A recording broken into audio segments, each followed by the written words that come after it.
Today's episode is brought to you by Audible. For you, the listeners of Awesome Sunday Show, Audible is offering a free audiobook download with a free 30-day trial to give you the opportunity to check out their service. And all you have to do is go to audibletrial.com/awesomesundayshow. It's audibletrial.com/awesomesundayshow. Sign up for your free 30-day trial. Check out over 180,000 titles to choose from for your iPhone, Android, Kindle, or any of the other 500 devices that they support.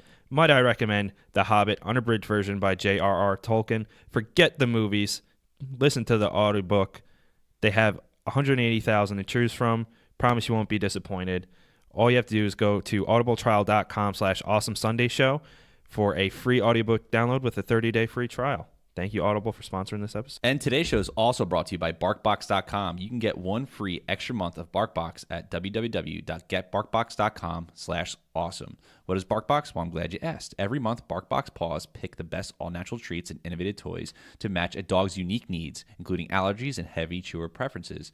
All edibles are made in the USA and Canada, and 100% of the products are tested on animals. BarkBox is a great way to try different treats from local businesses, and each monthly box is also themed: New York City, Country Fair, etc., etc. And if the dog doesn't like something in the box, they'll actually send you something that the dog will love for free, because they're all about the dog's happiness, and there's free shipping on any BarkBox within the continental U.S. And if the dog falls in love with something from the box, you can easily find it again on barkshop.com or just by texting them or go on the app. So remember, if you want to nab that free extra month of BarkBox, go over to www.getbarkbox.com/awesome. You're listening to the Electronic Media Collective Podcast Network. Yeah, it's a mouthful. For more great shows like the one you're about to enjoy, visit electronicmediacollective.com. And now, our feature presentation. Oh my god, you guys. Hey everybody, it's time for the Awesome Sunday Show!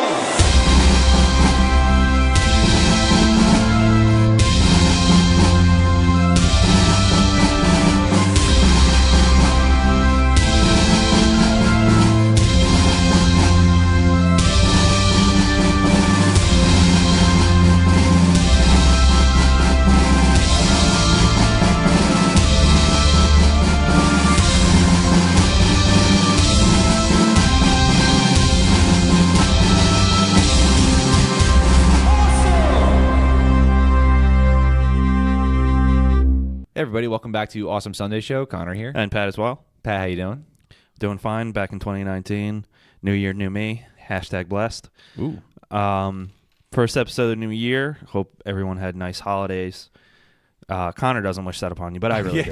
Shut the fuck up. This is the second time we're recording the intro because Ryan made a joke, and oh, by the way, Ryan Wilpank's here, first guest of the New Year. Yep, my first one in a while as well. I've been busy talking to fish and breathing underwater.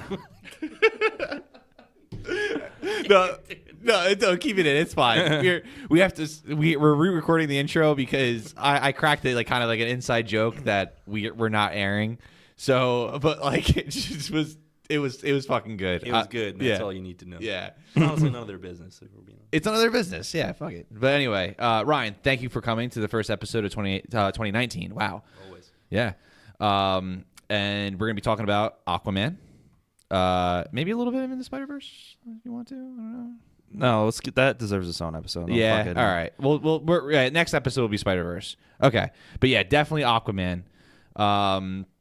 So we all saw it last night at the Brick Movie Theater, which is in our town. And as per Awesome Sunday Show tradition, as we'll keep no matter what year we're recording, special guests always go first. And Ryan, real quick, but what did you think of the man that breathes underwater that can talk to fish? You talk about me? Yeah. No, it was honestly really cool. So I'm gonna say visual. It was awesome. It was a fun movie. I thought all their the corny lines and jokes kind of like did it for me. Yeah. And I thought they definitely owned it, and that's the impression that I got. But overall, very good movie. Yeah. Like for a second in my head, I wanted you to say something. I was going to interrupt you real fast. It's your show, man. Yeah. No, yeah. Actually, to be honest, I kind of agree. Like, I think this is the best movie special effects wise that Warner Brothers has put out in a very, very long time. This is very CG heavy. This movie couldn't have been accomplished, I don't think, very correctly if it wasn't for CG. And I thought visually, it was a very unique and fresh movie, I thought. Story-wise, it's the same old bullshit. I think so. On the DC scale, for me, I think Wonder Woman is still the best movie. Yeah. Overall, but I think Aquaman's number 2. So I don't know, man. Like, I think Wonder Woman structurally is probably a better movie, but I enjoyed Aquaman more. Like, I enjoyed it for. It's weird because I enjoyed it for the flaws just as much as for the stuff that was actually good too. Yeah, I agree with you. Whereas the flaws in Wonder Woman, I just didn't like. Well, the flaws in Wonder Woman also ruined the third act. Yeah, it did. Whereas Aquaman had a solid third act. In fact, probably the most solid third act of any DC movie. Yeah, and it's also not hard to be the second best DCEU movie. I mean, let's be honest.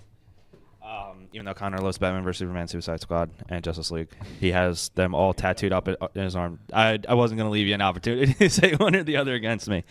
But this was basically exactly what I would expect an Aquaman movie to be, which was corny, funny, cringy, awesome effects, and sea monsters and creatures, and most importantly, a lot of fun. Yeah, it was a lot of fun. It was kind of like a blender of a superhero movie, a Saturday morning cartoon, and also a Lord of the Rings movie. It just there was an adventure in it where they were traveling, visiting new areas, solving clues. I thought that was fun, actually, that part of the film. Like I enjoyed following them. And then especially like the whole Romulus, the first Emperor part. And I'm telling you what, that had a great tracking shot in that act. There was a lot of great camera work in this movie, which I'm not surprised of because James Wan movies typically have a lot of great camera work. Yeah, especially the Conjuring films. And Insidious. And you know what? While I do think Conjuring 1 is better than Conjuring 2, I will say that Conjuring 2 is definitely better shot. Yeah. But this movie's almost already at $1 billion, and it's been in theaters since December 21st. So it's raking in money, and for good reason. This movie overall was just a lot of fun. Well cast, well acted, very well shot. It has some of the coolest shots I've ever seen in any comic book movie by far. And also a lot of great creature designs too. The creature designs were fantastic, and that's where your Lord of the Rings-esque thing comes in to play. And it also is the epicness, the epicness, the kingdom versus kingdom. And the creatures in it are very Lord of the Rings-esque, just underwater. Yeah. So that's actually like a good way to describe it. Obviously, I said it, so you know. All right, come on, seriously. But this was a solid movie. James Wan was a good choice for it. Should we get into some spoilers here? Yeah, I think we've shared our spoiler-free opinions. So so this is where it gets spoilers. So stop. And if you haven't seen the movie, and then if you have seen the movie, continue on. Or if you haven't seen the movie yet, go fucking watch the movie and come back. There we go. All right. Spoilers. I honestly, it's hard because I can point out things that are wrong about this movie. Like for example, like how Hera and Arthur kind of just happened to fall in love. Mara, I mean, or Mira. Mira. I feel like Mira. Mira is more accurate. They kind of just happen to fall in love. There's really no like actual build up. Destiny. Yeah, it's like right, and that's. But also like you're talking about Jason Momoa and Amber Heard. I'm sure it's not hard to fall in love in the other person's shoes. That being said, what I kind of did like about it too is like, you know how most movies were like especially like if there's like a romance within like an action movie, it's like the dude going after the girl and like the girl like, and while Amber Heard kind of had the typical attitude that you would normally see, I kind of liked how they showed it that she was kind of digging him first instead of him digging her. So I thought that was actually kind of neat. So while it was kind of corny and cliche, there was some freshness to it just due to the delivery, I guess. So again, despite its flaws, it still was enjoyable. So I have something to add actually on that theme that you're talking about. That idea of choosing your own destiny, as far as the romance goes. Yeah. Because you got to figure that she was betrothed to Aquaman's, half brother. Ocean Master. Yes, but same story with his mom. She was betrothed to somebody else. Right. Hence, she fell in love with his father. Again, corny So delivery. the cycle repeats Yes, itself. exactly. Yeah, corny delivery, but but an established backstory. You know, I can. That's why I really did enjoy the movie. Like I really do want to see it again. And they brought a little feminism in there, which was, I thought, a nice touch. Yeah, it was a nice sprinkle. You know, it wasn't like hammered down in your face like like any message shouldn't be. Yeah, and like some of the I guess mulligans or like whatever or Deus Ex Machinas that kind of happen. Like you kind of see it coming. Yeah, true. But when it happens, it's fucking cool. Like they make sure they make it look great. And even like as some like the corniest line ever was when Patrick Wilson he's like, call me Ocean Master. And, yeah, corny. But what I thought was so fucking cool about it was not the delivery. It was the mask actually. Which was an awesome costume design. Yeah. Comic book accurate, and then just looked awesome on screen. Right. It didn't look like I didn't laugh at it. Like I was actually kind of like I was impressed by it, despite how comic booky it was, and a lot of the costumes are, by the way. But yeah, the mask moved with his facial expressions. And I was like, why the fuck did they do that? But also, I think that's kind of cool. And that's where the Saturday morning cartoon ish comes in, because how often do masks move with his facial expressions in order to show what their emotions they're feeling? And they just did it in the fucking movie. So I really thought that was neat.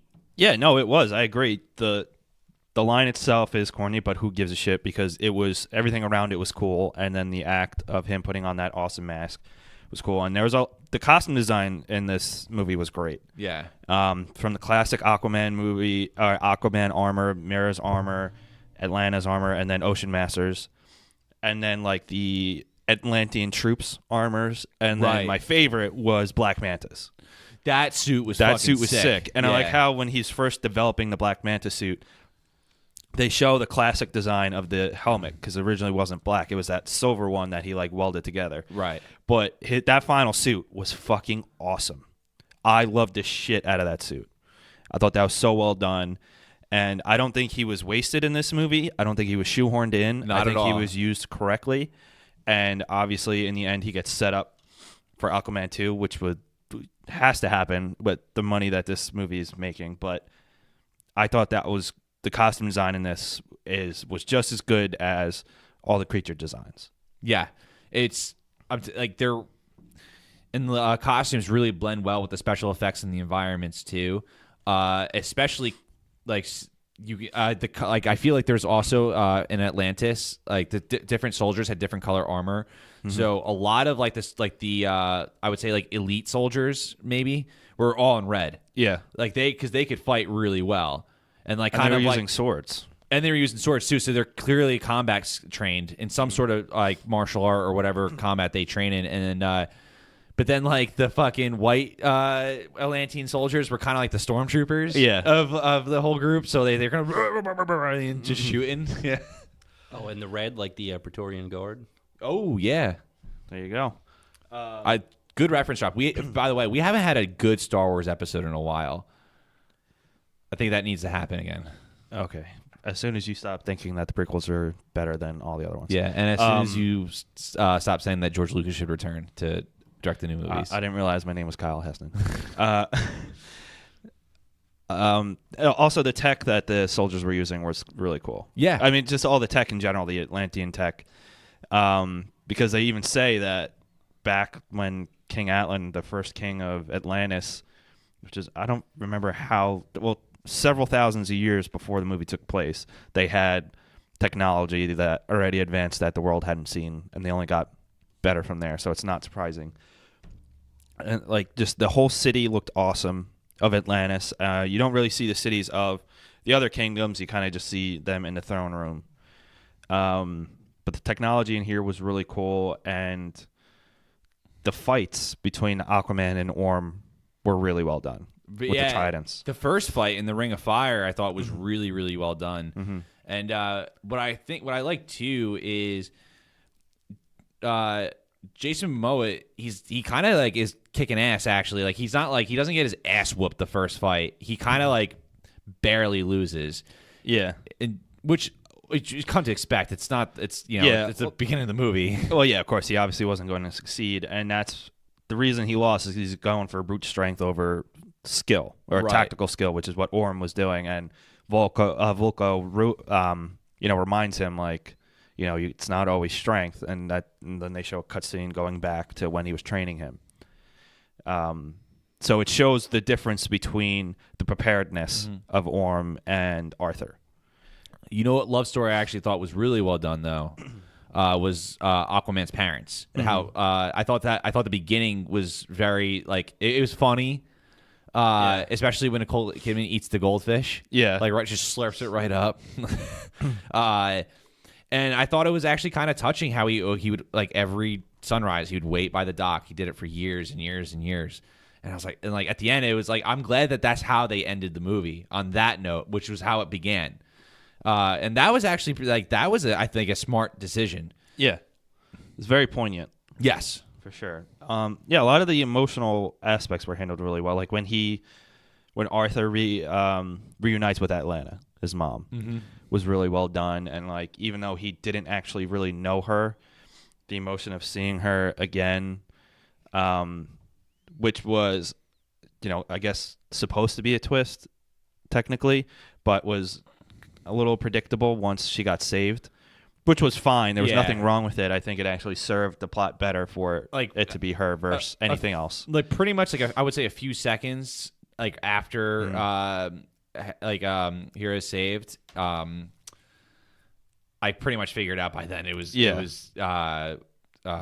Atlanta. Yeah, especially because they mentioned however many times leading up to it that she was sacrificing the trench, and they get into the trench. However many times, every 15 minutes. Like any chance they can get to talk about her. But so that the emotional impact of that scene, and then when Orm sees her again, and he's basically, on his knees, and then realize how he is defeated. And then the moment that she says that she's with Arthur, Patrick Wilson's reaction to that and the heartbreak that he feels on top of the embarrassment of losing to a half-breed was really well done. And that's Patrick Wilson's just a great actor, so that's probably what I was done. And I love like the collaborations between directors and actors. Like the Johnny Depp, Tim Burtons, or like the Leonardo DiCaprios and Scorsese's and all that. Like I definitely feel like there's a Patrick Wilson and James Wan like collaboration. Like they're always doing stuff together. Like 6 movies together now, or 7? Insidious 1 and 2, Conjuring 1 and 2. Okay, so 5 movies. Still, yeah, that's a great that's a great collaboration partnership. Yeah. Because they're both super talented. And they obviously know what to expect from each other and how to get just great work from one another. I think that just also is a testament. Like you can tell that the actors in this, especially Jason Momoa, were having a lot of fun in this movie. Oh, yeah. Which translated well to the audience, because as an audience member, I had a lot of fun with this movie. Like every scene, I think, especially like when Arthur and Mira go on an event, like the adventure to find the trident. It was just the ridiculous, Mira adjusting to the land, and then her being like literally a fish out of water, and then Arthur showing her the way, but Mira also being way smarter than Arthur about everything else led to some fun. And then like when they jumped out of the plane in the middle of Sahara Desert, it was great. It was a lot of fun. I would add in also some Indiana Jones aspect. Oh, into this movie. because there is like kind of like they actually do shoot down like a water hole actually, like in Temple of Doom. There is some tomb entering in there. The history aspect that they go on about, like here to there. I forgot it. This movie is actually like a lot of different genres mixed into one. Yeah, you could tell like James Wan is, he's really he pays a lot of homage in his movies. To stuff. Well, and you can especially tell, this one. Especially in this one, he's like, because I think that this one gave him the most amount of room to pay all these homages to story wise. Yeah, like in the horror movies you could do mostly just a horror, but with something like Aquaman, you can do whatever the hell you want. Yeah, really, and it worked out, and I think that also just enhanced the movie even more. Got a very big Odyssey feel for me. Yeah, That too. Yeah. very, very much so. And like especially in the epic sense. Mm-hmm. And also returning to your kingdom to regain the throne. Yeah, wow. We're in. So I do have a point that I want to bring up before either of you guys bring it up. Okay. Let's Is it- talk about the flare scene. Oh yeah. Oh, I thought that, That would've was been like awesome. I think visually, and that's saying a lot because I think visually that movie was pretty incredible. But I think it was my favorite scene visually. Yes, in the movie. I agree. yeah. Yeah, that was awesome. I mean, that also is a real testament to the cinematography that this movie had and the camera work. Great Because blend of special effects. great and blend of special effects. And, The trench cinematography.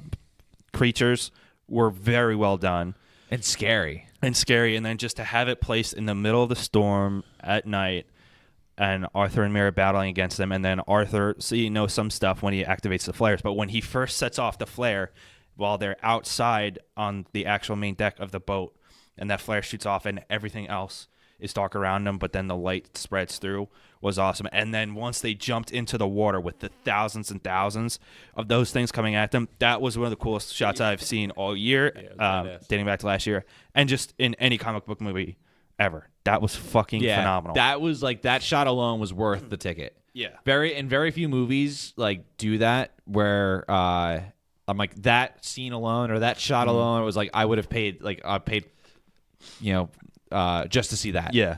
Like that shot needs to be on a poster. It needs to be framed. Yeah. But yeah, that was an incredible shot. I agree. I Yeah, know it was Connor and I like nudged each other. We're like, that was fucking sick. Yeah. No. I nudged you like after pretty much like a half hour, maybe 45 minutes into the movie. I was like, how do you feel about this? And I'm like, because honestly, I really like Yeah, it. dude. Connor actually grabbed my hand because he was so scared of the sea monsters. Oh, yeah. And then he grabbed I'll- your penis. Oh, Grabbed your little twinkle. I didn't think anybody saw that. You can't. I grabbed it by accident. He I was trying to get the gum out of your pocket. trying to get the cap off of my flare. Yeah. But yeah, this is a testament to like the cinematography was done by Don Burgess, who actually won or was nominated for the Academy Award for Forrest Gump. But James Wan in each of his movies just knows how to hire the right cinematographer for the coolest shots, and that was excellent. And then a lot of the camera techniques in this movie were done really well. But I think that was the single coolest scene in the entire movie for sure. Yeah. It's weird too because not weird, but like I guess unique because normally shots that are considered beautiful or awesome are very like well lit, but this was a dimly lit with really one like not single light point, but one that you would focus on, which is the flare. And it's like kind of like you're watching this like almost this darkness of creatures just encompass it slowly as they're diving through. Something that's very dark but yet visually pleasing is I feel like hard to pull off because it can come off as dreary and dreadful. You know, like one of my favorite scenes in the Neverending Story is the Swamps of Sadness.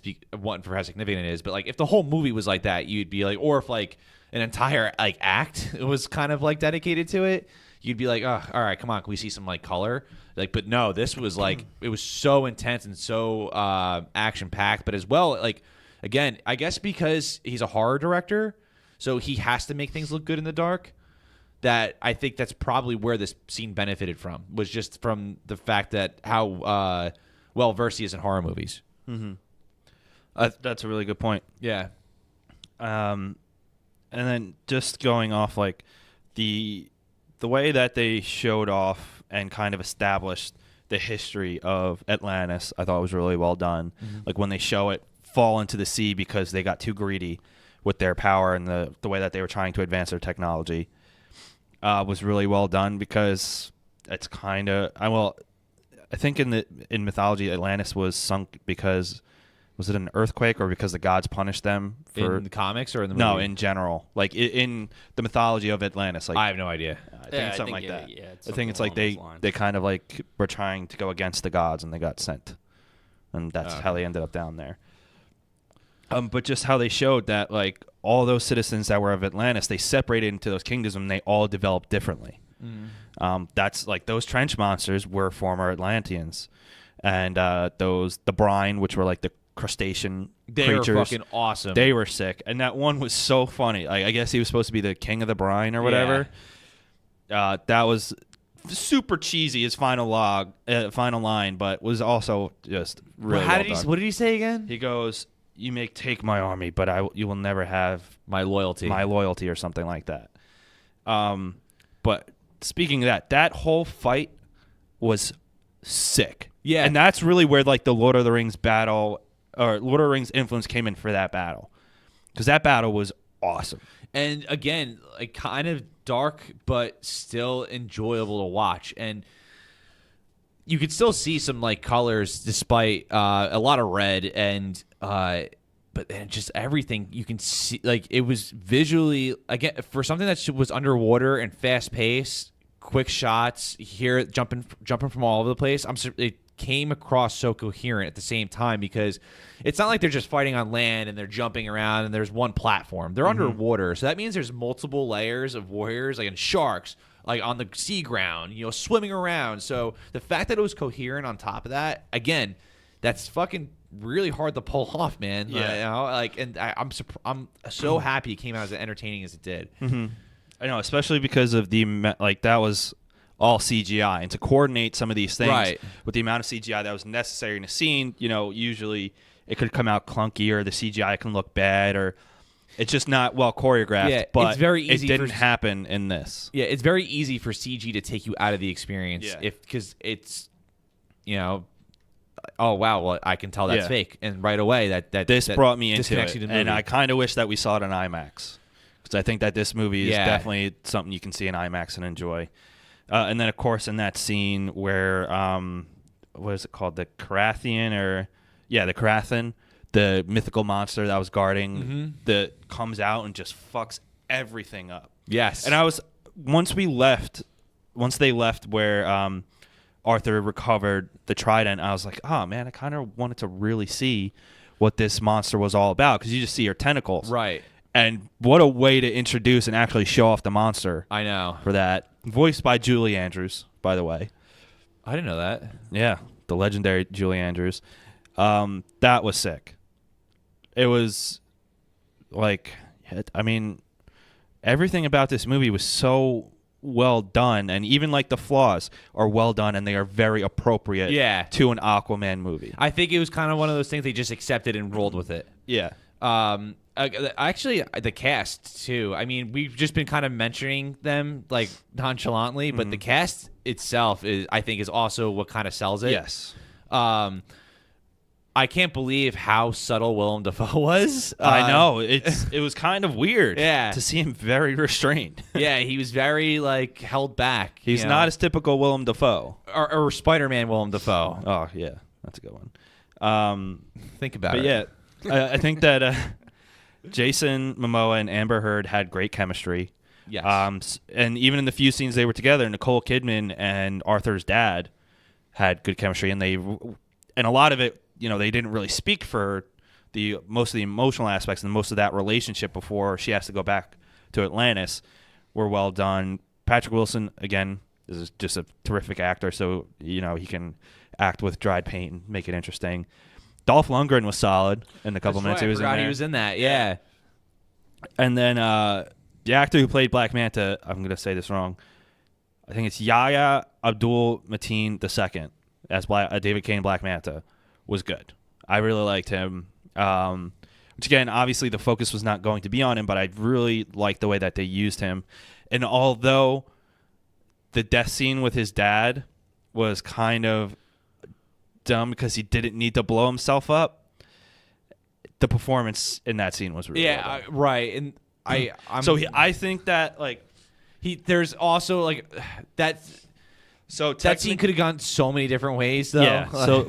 So technically, Arthur let his dad die, but his dad is the one that killed himself unnecessarily with a grenade. Yeah. Which was really risky because his son did not get up the it's like the ladder like nearly in time to escape that grenade blast. Right. Yeah. But then they used that submarine again later with the false flag attack on It's Atlantis. all of the pirate's fault. Like, his dad or Black Manta's Yes. father's fault. It's like literally all his fault. 100%. Yeah. And I don't know. I think that he could have picked up that missile, that torpedo, because he was able to rip off a door with his like pirate suit. Well, Yeah. I guess the way that I looked at it was that he knew his son was going to stay at all costs to try and help him. and Yeah, risk so his he, own like, life. forced him So he out. forced him out. Yeah, could that have happened a number of different ways? Yeah. It could have, but Yeah. I thought if you understand what's going on in the situation, It's it worked fine. And it's not like I didn't find it entertaining still. Yeah. You know, it's just like you're watching it, you're like, okay, hold on. What are you thinking? Yeah. It's hard to take yourself out of that. And also another scene where I was kind of like, what the fuck? Where again, back in when they were in Spain or Italy, I mean, they were in Italy, and like after the attack, the fucking pillar on the dad's legs, dude, Aquaman, Jason Momoa, which Jason Momoa in real life probably could have lifted it up. Yeah, he's a beast. Yeah, there's this pillar like a stone brick pillar, Heavy fucking pillar. like something that would crush your like pulverize. Yeah. like was on this guy's legs, and Jason Momoa like lifts it up, and the guy just stands up and runs away with his like daughter and he wife. doesn't even say thank you. Yeah. No, he shouldn't have had any bones left. It was like, dude, he was like the son of the guy that get hits by the car in Scary Movie. And I'm okay, not necessary. Yeah.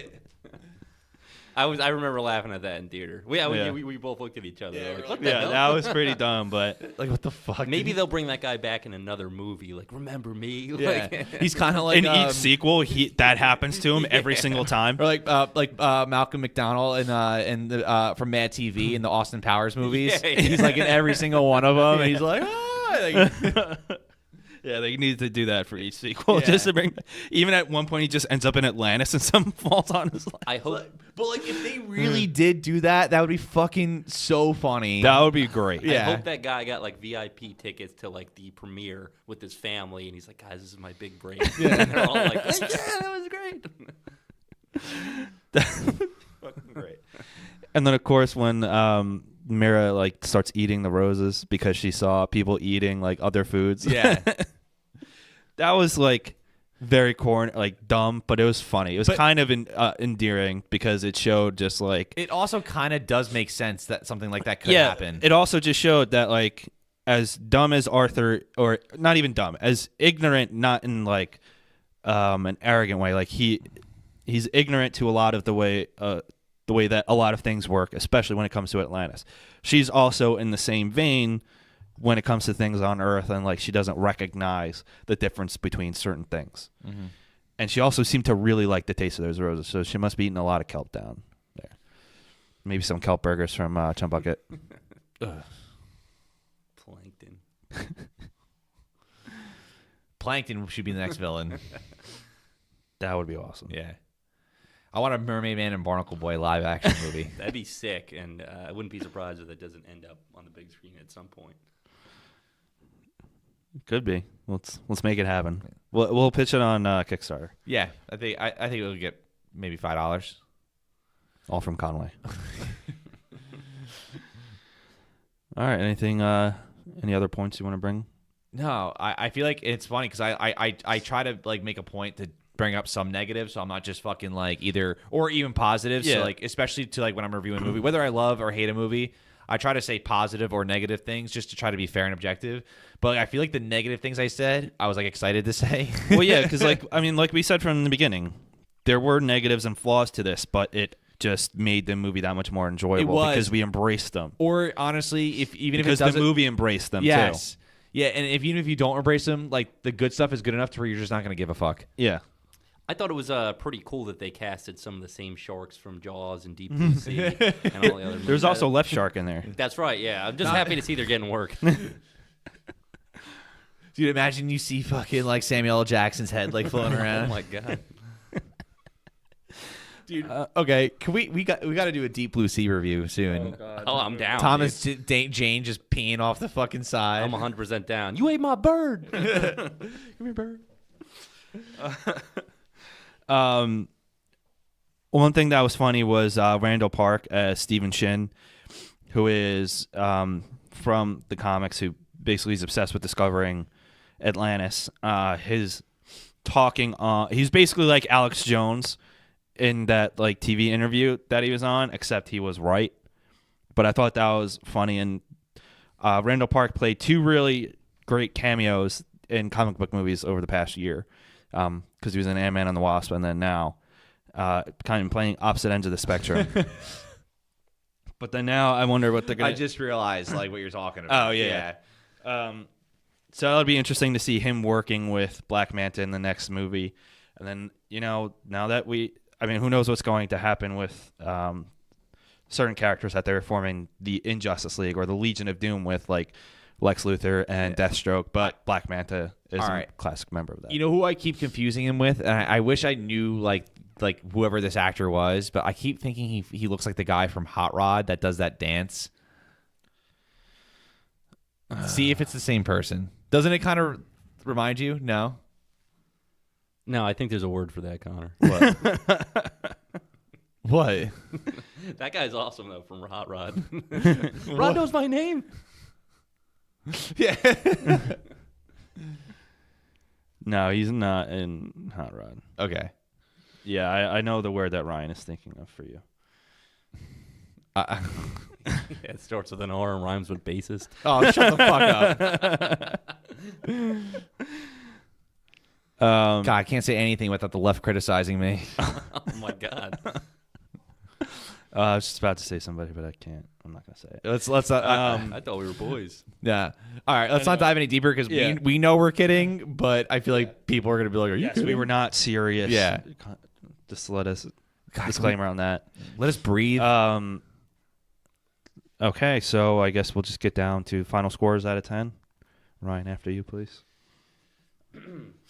I think that's kind of tough because I'd like to give it like a a comparison, yeah. in comparison to other movies, but I think as a standalone, if I had to, it's definitely one of the more enjoyable like adventure type movies I've seen in a while. So. And that's tough because it's the same year that Spider-Verse came out. So, in my honest opinion, I think Spider-Verse was probably upper 9s, maybe even 10. I just thought it was an all-around enjoyable movie. So I think if we're putting it in that same bracket, I definitely put Aquaman I'll put it at an 8.5, just because I really enjoyed it. It's not the best movie of the year, but it's incredible. I had a lot of fun watching it. Great cast, and it was just overall just a really good movie. Yeah, actually, I would give it an 8.5 too. That's exactly the score I was thinking. I think probably like objectively looking, like if I didn't enjoy the movie as much as I did, I'd probably give it like a 7.5, maybe to 7. But I really, really fucking liked it a lot, and so yeah, 8.5. I don't care. I'm also going to give it an 8.5 because even though there were a lot of flaws in it, the way that the movie embraced it and the way that, like I've said before, it just fits an Aquaman movie. Yep. It wasn't a problem for me, and it didn't ruin or take me out of the movie at all. And just how much fun and how awesome this movie looked, and just that one flare shot scene alone, like makes this movie an 8.5. It was just so much fun, and while it may not be objectively the best movie in the objectively Wonder Woman may be the better movie, but this movie was a lot more fun, and I think I would pick to watch this over Wonder Woman again. So I think I have one more thing to add. I think it's also worth mentioning that it's probably a movie that I wouldn't get bored of. So I can probably watch it multiple times and enjoy it pretty much to the same amount. Yeah, and like where Wonder Woman fell flat in the third act, Aquaman, like in the third act, it just shot right back up with that finale. Was fucking awesome, and that's what really separates it and makes it better than Wonder Woman for me. Yep. I enjoyed it more than Wonder Woman. Mm-hmm. All right, guys, let us know what you thought about the movie. We have new merch. Just go to awesomesundayshow.com and click the merch on top. Thank you, Ryan, for being here. My pleasure. Keep out on the lookout for new merch, new episodes. We're going to try and get back in the swing of things for 2 episodes a week now that our holiday hours kind of are over. Oh, yeah. Hopefully we get I feel like I can breathe again. back into it. Yeah. And just take it easy. Peace. Peace.